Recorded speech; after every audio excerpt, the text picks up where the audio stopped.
Lois, maybe you could tell us, we see you're in a polling center inside the room. Maybe you tell us what's happening just for us to understand what it's about, Lois.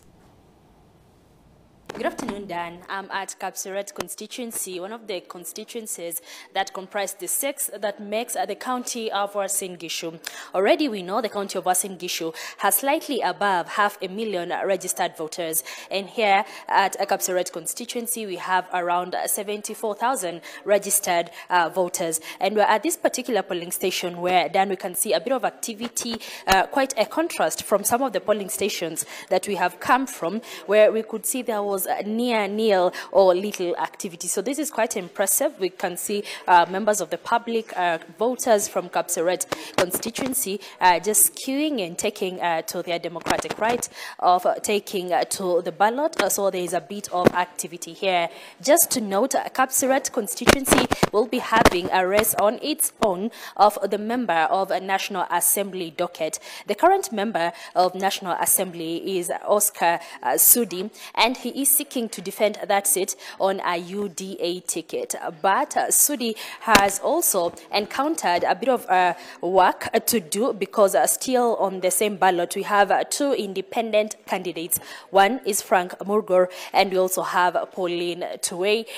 So the incumbent, Oscar Sudi, who came into office in the year 2017 on a Jubilee ticket, right now he's on an UDA ticket. He has a bit of work to do, and it will be one of the most interesting races to watch here at Kapseret constituency. That said, Dan, Kapseret constituency, granted it is in the home county of Uasin Gishu, or the home county rather of Deputy President William Ruto, then a majority of the residents here tend to identify with his school of thought politically, and so UDA is really the party to watch in this particular area.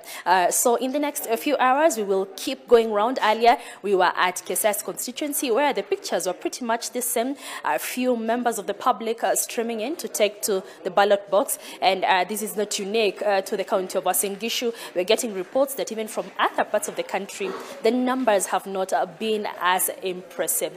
Earlier, we started our day, Dan, at Kosache Primary School, that is in Tarbo constituency, where Deputy President William Ruto was among the first voters at that polling center to take to the polls. Immediately after that, he spoke to Wananchi, just thanking them for their support so far, and also urging them to turn out in numbers. So I don't know whether that communication has been made effective, Dan, but so far we're seeing a bit of a reluctance from members of the public or voters when it comes to participating in this particular exercise. Also, another seat to watch here is the gubernatorial race. We have UDA's Jonathan B, also known as Koti Moja, and he is expected to have to face competition from an independent candidate, businessman and politician Zedekiah Bundotich, also known as Buzeki. In the senatorial seat, it is yet another battle that will be interesting to see how it turns out. We have the incumbent governor or outgoing governor Jackson Mandego eyeing that senatorial seat. He's flying on a UDA ticket, but there is an independent candidate. His name is Mr. Robert Kimei on that slot, so it will be interesting to see that. When it comes to the woman representative seat, the incumbent Gladys Boschele, who came into office under a Jubilee ticket, is also defending her seat on a UDA ticket, and she has a number of independent candidates facing her off. So Dan, from here, we will start going around in all the counties, 6 constituency tallying centers to now look forward to the closing of this exercise and on to the next one. And this is where really the rubber meets the road when tallying begins. And of course, much later to the county's main tallying center at the Eldoret National Polytechnic. That is pretty much where you can find us, Dan, and we'll be glad to come to you with more live updates from the county of Uasin Gishu. Back to you, Dan, in Nairobi.